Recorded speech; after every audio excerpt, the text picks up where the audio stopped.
नमस्कार मित्रांनो, मनीमाव मराठी चॅनलमध्ये आपण सर्वांचे स्वागत आहे. आपण सगळे जाणतो की गुंतवणूक ही केवळ पैशांची खेळी नसून ती आपल्या मानसिकतेचा आरसा आहे. गुंतवणूकदारांचा सर्वात मोठा शत्रू कोण असतो?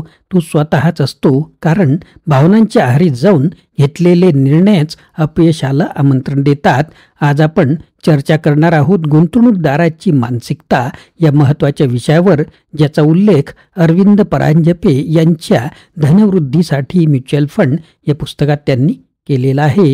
या व्हिडिओमध्ये आपण समजून घेऊ की भावनांवर काबू कसा मिळवायचा, गुंतवणुकीसाठी तर्क आणि शहाणपणाचा उपयोग कसा करायचा, तसेच वॉरेन बफे आणि बेंजामिन ग्राहम यांच्यासारख्या दिग्गज गुंतवणूकदारांकडून काय शिकता येईल. तर शेअर बाजारातील भीती, लोभ आणि भावनिक चुकांपासून दूर राहून यशस्वी गुंतवणूकदार कसे बनायचे, यासाठी हा व्हिडिओ नक्की पहा. चला तर मग सुरुवात करूया. एका महत्त्वाच्या विचाराने भावनांच्या आहारी जाणे म्हणजे गुंतवणुकीचे सर्वात मोठे अपयश होय. मित्रांनो, आपण जर चॅनलवर नवीन असाल आणि आपण जर चॅनल सबस्क्राईब केले नसेल तर चॅनलला सबस्क्राईब करून घ्या. सुरुवात करूया गुंतवणूकदाराची मानसिकता जाणून घ्यायला. अवी काकांबरोबर गेले अनेक दिवस चालू असलेल्या अर्थसंवादाचा आज निरोपाचा दिवस होता. त्या निमित्ताने जय आणि नीताच्या घरी त्यांची मित्रमंडळी जमलेली होती.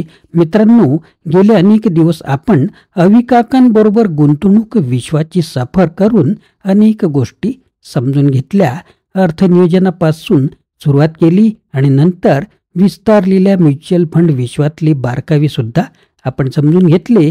लोकांच्या सांगण्यापेक्षा स्वतःचा विचार करून नंतर गुंतवणुकीचे निर्णय घेणे हे हिताचे असते, ते आपल्याला समजले आहे.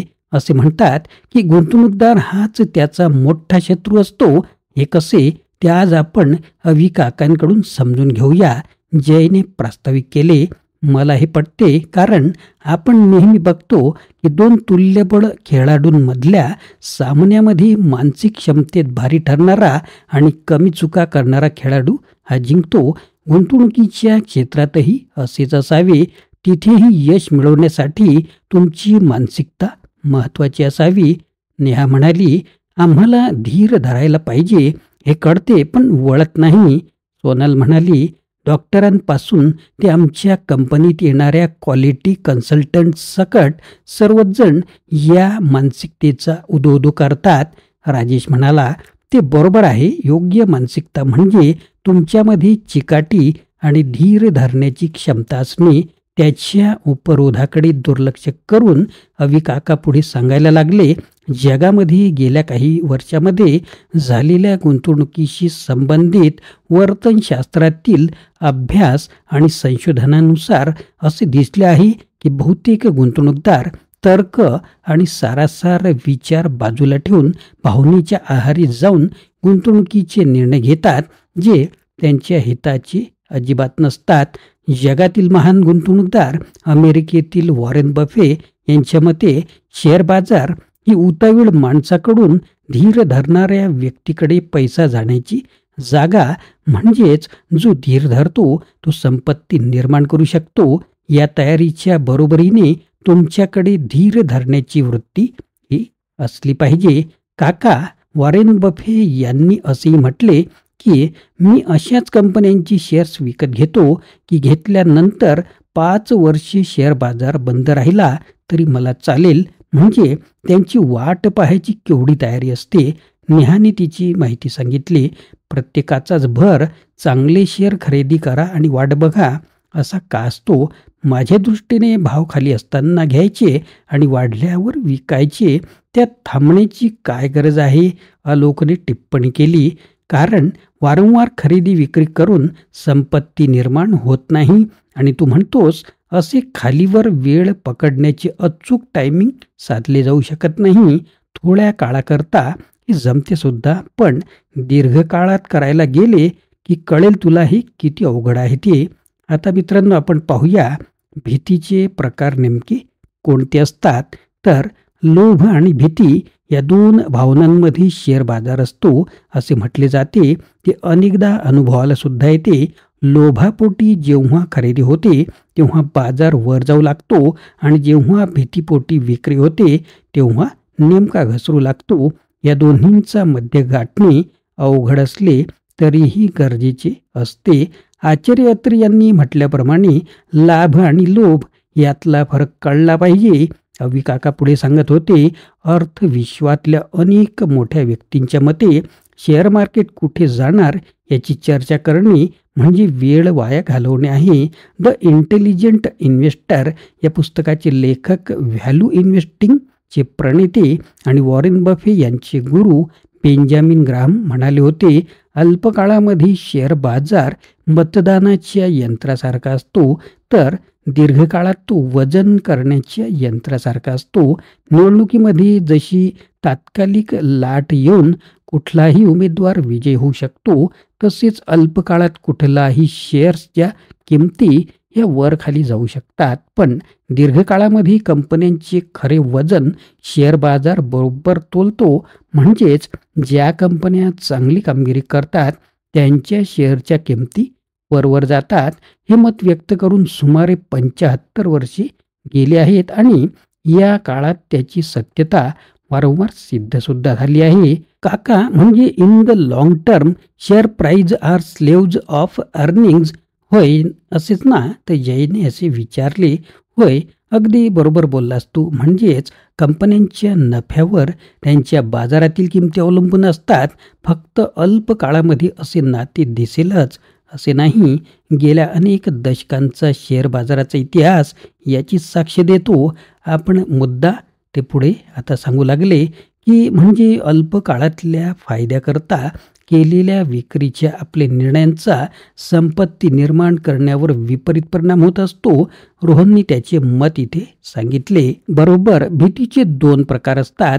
एक भासणारी भीती आणि दुसरी खरी भीती. जेव्हा शेअर बाजाराचा निर्देशांक वर जात असतो तेव्हा वातावरण असे असते की हा निर्देशांक आता आणखीन वर जात राहणार. तेव्हा मूलभूत परिस्थितीत फरक झालेला नसतो आणि थोड्या कालावधीत खूप वाढ होते. तेव्हा भूतकाळातल्या मूल्यांकनाच्या दृष्टीने आणि भविष्यकाळाच्या कामगिरीच्या दृष्टीने शेअर बाजार महाग असू शकतो. अशी वेळ खरेदीला अनुकूल नसते. वास्तविक अशा वेळी खरी भीती जास्त असते, पण बाजारात भीती दिसत नाही. अशा वेळी सुरक्षित अंतर, मार्जिन ऑफ सेफ्टी अत्यंत पातळी आणि धोक्याची पातळी यातील अंतर राहत नाही.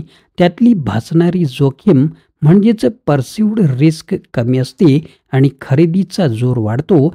याच्या उलट जेव्हा मूलभूत परिस्थितीत विशेष फरक न होता अन्य कारणांनी निर्देशांक खाली घसरायला लागतो तेव्हा गुंतवणुकीतली प्रत्यक्षातली भीती कमी होऊ लागते. कारण सुरक्षित अंतर, मार्जिन ऑफ सेफ्टी जास्त असते. पण बाजारातल्या निराशाजनक वातावरणाने भासणारी भीती जास्त असल्याने खरेदीऐवजी विक्रीवर जोर वाढतो. म्हणजे आम्ही भावनांच्या आहारी जास्त जातो का? रोहनने असा एक प्रश्न केला.